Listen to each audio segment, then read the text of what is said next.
What's happening, everybody? Brent Axe here from syracuse.com. We're here on the syracuse.com Syracuse basketball Facebook page, and we're coming off the heels of a loss for the Orange, their third loss of the season, their first in ACC play for the 2017-2018 season, and their first ever loss to Wake Forest, a 73-64 loss tonight to the Deacons down on Tobacco Road. The Orange will come back home on Saturday in the polar vortex. What are they calling this thing? I can't remember that name I heard today. Maybe somebody in the comments can jump in there and fill me in on that. We're not going to get hit with that up here in Syracuse, but up and down the East Coast, people are going to get nailed by this thing. It's just going to be really frigid on Friday and Saturday. So your walk up to the Carrier Dome to see the Orange take on Notre Dame going to be very, very cold. So prepare for that and bundle up for that. And Notre Dame is not going to have Bonzie Colson in that game. But that's Saturday. We'll get to that a little bit more here in a moment. Let's focus in on tonight's game. And I think this is, look, throughout the season, you're going to have losses that got away from you. You didn't make enough plays at the end. You certainly didn't score enough. And, you look back and there's always, put a number on it, 2, 3, 4 games that just get away from you. And this is one that not only got away from Syracuse, it's one they should have had.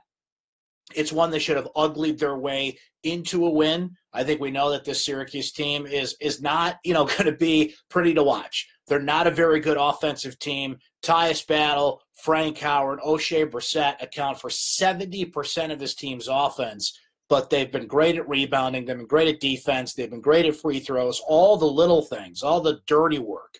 Tonight, some of those things didn't go their way, so let's go over it here. But the bomb cyclone, thank you. I could not remember what the heck that thing was. So please, as you're doing, throw some comments in there and let us know what you think about the game tonight. I want to thank our friends at the Bill Rapp Superstore, by the way, for sponsoring us here on Facebook Live and on the Syracuse Sports Podcast as well. Put up a new podcast today on syracuse.com with our friend Matthew Fairburn. Go Bills. Talk about that Bills-Jaguars game coming up this weekend. But here we're talking about the Orange and Wake Forest. And, this, I see Mary Ellen here in the comments. It is a disappointing loss. I mean, like I said, you're going to lose some games. Some just slip out of your fingers. But this is a game where Wake Forest didn't have their best player for most of the night. Keyshawn Woods, who, by the way, kind of Dion Waiters style for Wake Forest, doesn't start but comes off the bench and is their leading scorer. He hurt his knee early in the game and was not out there for most of this one. This was a close game. Wake Forest, as if you are a follower of mine on Twitter and in the live chat or just kind of know my affinity for free throws, they missed a bunch of free throws. They had 2 at the end that mattered, but they were 14 of 24 overall from the free throw line. Syracuse was decent again, pretty good actually, 18 of 23, which is 78%. But what they didn't get tonight, and this is, the worry, when you've got 1 or 2 of the 3 amigos off on the offensive end. Frank Howard was great offensively, 23 points. He was really the only player that shot well tonight for Syracuse. Tyus Battle was 4 of 12. He was 1 of 7 from three-point range. O'Shea Brissett ended up with 16 points on the night and 7 rebounds, but he was 5 of 16 shooting the ball. Tyus Battle, as I mentioned, was bad on the offensive end. And then, as you always do with Merrick Dolezaj, who didn't play that much in the second half of this game, and Matthew Moyer, who tonight played a lot of minutes, was in Boeheim's doghouse early in the game, but then got back out there, but just couldn't really score, throughout the night. And it was a chippy game for the most part. Picked up a bit last 5-6 minutes of the game. We finally saw this game wake up and get some offense rolling in this one. But this is what I'm wondering about this Syracuse basketball team, because to their credit, okay, they do rebound. Tonight, they got out-rebounded, though, 37-29. Not only did they get out-rebounded, they got out-rebounded significantly. So I'm wondering if this rebounding edge, Syracuse is, 4th or 5th in the country, I believe, in rebounding margin. They got out-rebounded tonight. And I'm wondering how much that's going to happen now that you're in league play. Syracuse dominated rebounding in non-conference play, but now, you're playing with the big boys here. You're playing in the ACC. But that's just it. Wake Forest, this is not a tournament team that we watched tonight. I don't think Wake Forest is going to be there at the end. 7-6, their record was a little deceiving because they lost a bunch of games early. They've played better lately. They almost beat North Carolina in their last game, who lost tonight to Florida State, by the way. But look, cut through all of it. This is a game Syracuse had to have. One of those just kind of get out of there with the win anyway, anyhow kind of games. And they didn't. They just didn't make the plays at the end that they needed in this one. Interesting that Barama, Sidibe played in this game. Sidibe, pardon me. I always say Sidibe for some reason. Barama Sidibe, he did play. He didn't play that much, but by playing, and Jim Boeheim said after the game that they are not going to medically redshirt him. He's fighting through that knee tendonitis. It's still bothering him. He's clearly not 100%. He wasn't anywhere near 100% tonight. And, look at the fact that he's rusty if he hasn't played in 4 of the last 6 games. But that's good news for Syracuse in the depth department because we're only talking about 8 scholarship players with Barama. You take him out, you medically redshirt him. That's 7 scholarship players. So we'll see if that turns into good news for the Orange. It was one of those up and down nights for Pascal Chuku as well. I mean, God bless the kid. Okay. He made 2 dunks on the night. Hallelujah. That's what he's got to do. There was one play where he got the ball, he was patient, he let the defense slide by, and he dunked it. That's all I got to do. I've been waiting for that to happen all year, and there it was for Pascal. So you need a backup, though, because when Pascal gets into foul trouble, when he doesn't have it, you need somebody to come in. And the guy that's been doing that with Barama on the sideline for most of the last 6 games has been Merrick Dolezaj. But we didn't see a lot of Merrick in the second half of this game. First game really all year that he was kind of left out in favor of Matthew Moyer. So interesting there. Let's see what some of you guys are saying in the comments here. Let's see. Michael Antonio says, I disagree. They did not need to win this game. I wonder why you would disagree with that. I think they didn't need to. Big picture, it's not a must win. It's early in the ACC play if you want to apply all those cliches, but it's a game they should have won. I think this is one that they should have won. It was a close game all the way. This is the type of game Syracuse wanted to play. Wake Forest is an up-tempo team, and they did not get into their up-tempo other than a few possessions. This was the type of game that Syracuse wants to play and wants to win. So I'll slightly disagree with that, Michael Antonio. Steve says should have played much harder inside, use their size in the rebounding, stop settling for weak threes. That's been a problem with this team. They're not a good three-point shooting team. As a matter of fact, the stat I saw the other day from a friend and colleague, Donna DeToda, was there are 323 college basketball teams in the country that shoot the three better than Syracuse. Tyus Battle, we mentioned, was 1 for 7. Frank Howard was great tonight from three-point range, credit where due. But this team doesn't have an Andrew White. This team can't shoot the three. So they're settling for a lot of bad threes, and they've got to break that habit. So I think that's fair. Jack says, why don't we look to get the ball inside? I think part of that is Pascal still has trouble catching the ball.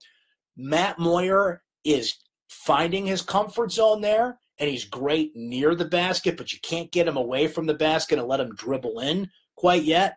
I think if Tyus Battle's not shooting the ball well, he's got to kind of pump fake, give and go a little bit. O'Shea Brissett can get inside, and sometimes he falters on that and kind of leans back and takes too many threes, and this is the case where I think he took too many outside shots. And the half-court offense has struggled at times this year.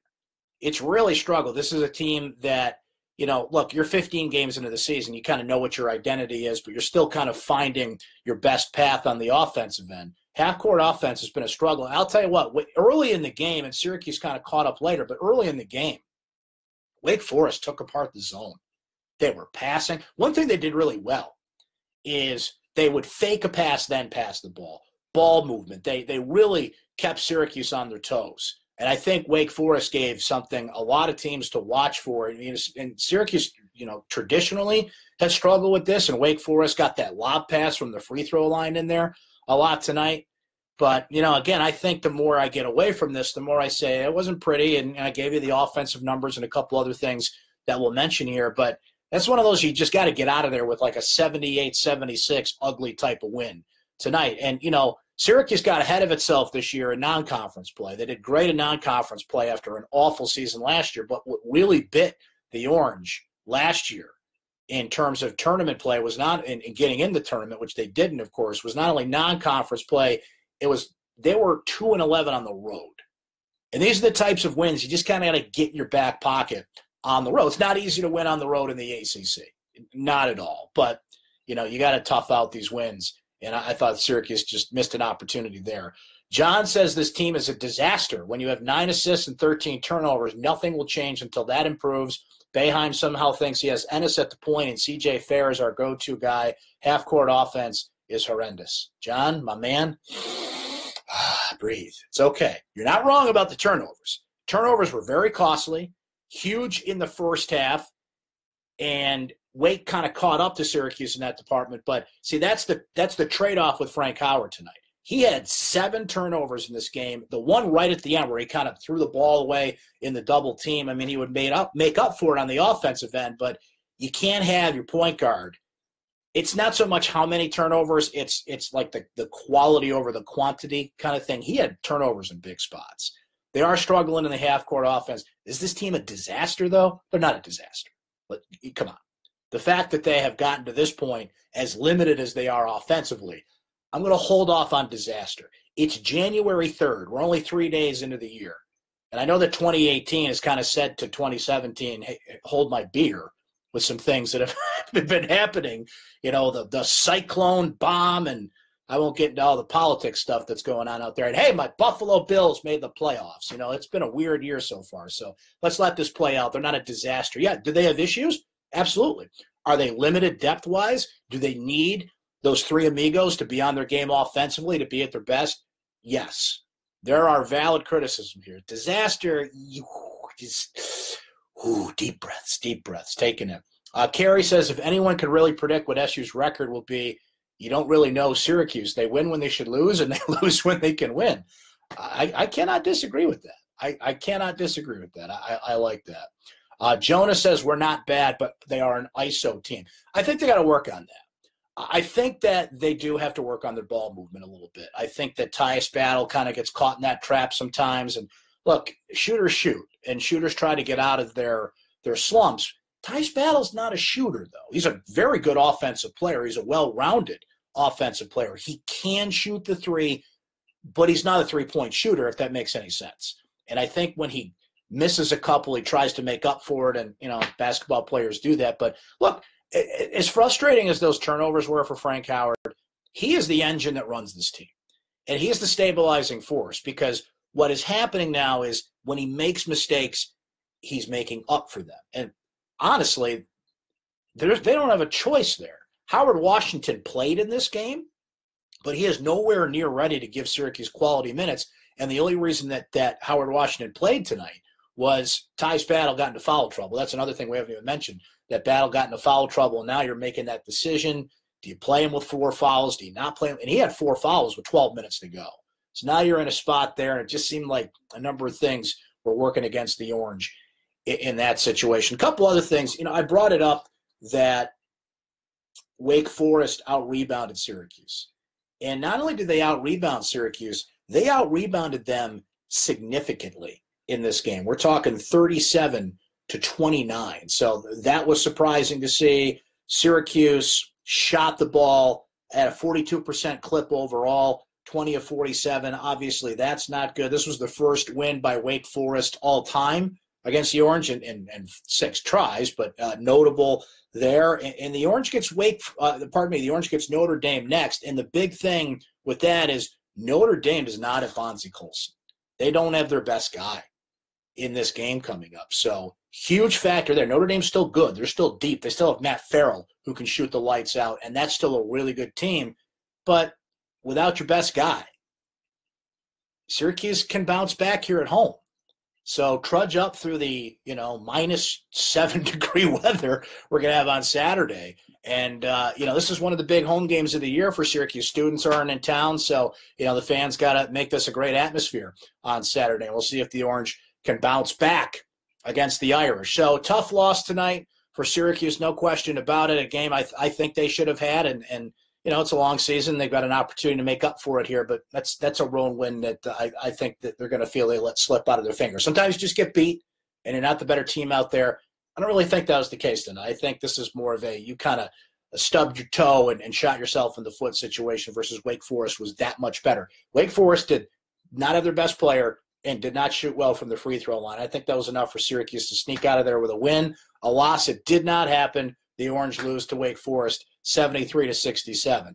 Thanks for hanging out with us here on Facebook Live. This does get archived and put on our video page. I'll put it in my recap. Please check out the recap tomorrow on syracuse.com. Always fun to do that and have that come out the day after the game. So I'll be on the lookout for that. And we thank you for hanging out with us tonight. I'll be back here Saturday right after the Orange take on Notre Dame. And we're going to be doing this throughout ACC play. I'll be here pretty much after every game here on Facebook Live doing the thing. So make it a habit to check in here after the game. We always come on pretty much right after Jim Boeheim's press conference. But thanks for checking in here tonight. Hope you have a great rest of your night. We'll talk again Saturday. So that's before the game. But I'll say this to close. Go Bills. Have a great night, everybody.